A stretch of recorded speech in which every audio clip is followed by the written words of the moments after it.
মই হিমন্ত বিশ্ব শৰ্মাই কৈছোঁ।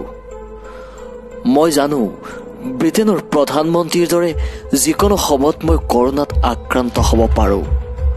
মই জানো যিকোনো সময়ত মোৰ মৃত্যু হ'ব পাৰে। মই জানো যিসকলৰ প্ৰাণ ৰক্ষা কৰিব বিচাৰিছোঁ তাৰ কিছু লোকে মোক অভিনীলৰ দৰে হানি খুচি মাৰিব। মই জানো তেওঁলোকে মোক বিভিন্ন অশ্লীল গালি পাৰি জীয়াই জীয়াই মাৰিব, মানসিক অত্যাচাৰ কৰিব। তথাপিও তেওঁলোকৰ প্ৰাণ মই ৰক্ষা কৰিম, কাৰণ তেওঁলোক অসমীয়া।